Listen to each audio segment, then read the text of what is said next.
Hey everybody, Mantis here again. Gonna do a pour video for you guys finally. I keep losing data or it takes 3 million years to upload it. So this one, again, I'm gonna have to work my butt off for, but you'll see that soon.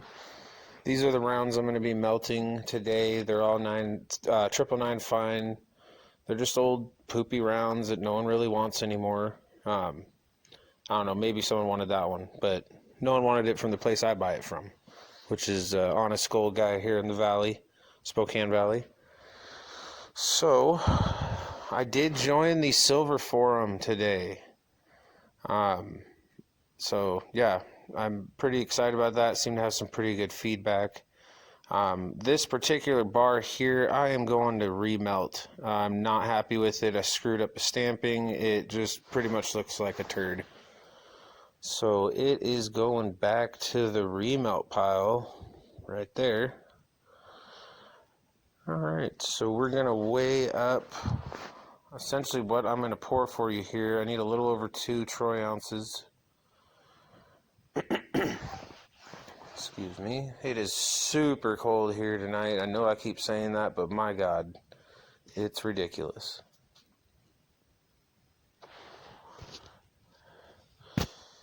So this melt was probably one of the most difficult I've ever had to do. One, because there's a fan about 6-7 inches behind my melting dish there. It's pulling all the heat out of the room, plus letting cold air in. So it quite literally took me an hour to melt this 2 ounces. Not efficient whatsoever. Usually it goes pretty dang quick. I'm going to have to come up with a different setup now that it's winter time. I'm trying to finish a room and get it nice and sealed up. Here's my hand cut mold. I did cut it bigger, deeper, wider, what have you. It can hold pretty much 2 ounces now. The bottom is nice and smooth. You can actually see the chisel marks in the bottom of the bar. But see, this one's 1.9 and it barely fit in there. This one that I do pour, I end up, the phone actually dies on me because this dang melt took so long. But I ended up having to pry this bar, not this specific one, but the one at the end of the video. I had to pry it out of the mold. It was pretty ridiculous. So here is the loaf. I don't really know what else to call it. It literally looks like a loaf of bread. I try to get my ripples to more pop out rather than concave in like a lot of the bars that I see. So just like the detail of making them stick out, I guess. This particular one I did make last week. It is up for the Christmas giveaway on the Silver Forum. So whoever wins this one, you'll get pretty much my first giveaway ever. So it is my number 3 hex. That is actually the 3rd one I poured out of it. So yeah, put that away. Alright, now I'm not going to bore you with this melt. It was super long. It failed horribly, but the result, oh my God, so nice. So this is pretty much everything I already explained to you. I don't know why I wrote it all in there, but there you go. So here is the bad boy that came out of that mold. Just look at the swirl ripple detail on that bad boy. I think it's pretty crazy how it's just got so much character. One side's nice and smooth, the other side just is wigging out with all kinds of ripples and swirl.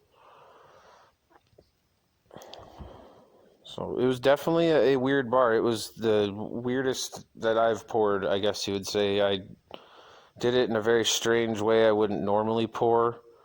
And to be honest, I really like the result, but the trick is going to be to replicate that result. Hopefully I can do it again. I highly doubt it. I think it kind of looks like an old, like the snake head from the Aztec Mayan temples. But here's an actual pour. Now, because that last one took so dang long, I am running out of fuel as we speak here. So I sped it up so it's not super boring, and this is a very unorthodox pour. What I'm doing is circling it around this melting dish, trying to pick up any silver that gets spattered around. A lot of times you can pick up a lot of extra weight doing that. So I made it about halfway around, didn't get back to my spout before I started running out of fuel here. So you can see it started solidifying on me just because it is cold coming right in that window. So I pretty much saved face with as best as I can do because I didn't want a chunk of metal just solid in my crucible. So tried to melt those little fingers down into one little blob. And then I actually backhand poured it, which made for a nice result for the camera, but was honestly a pretty terrible looking pour. Once you saw the result, the actual product was not up to par. Not to my standards, I guess you'd say.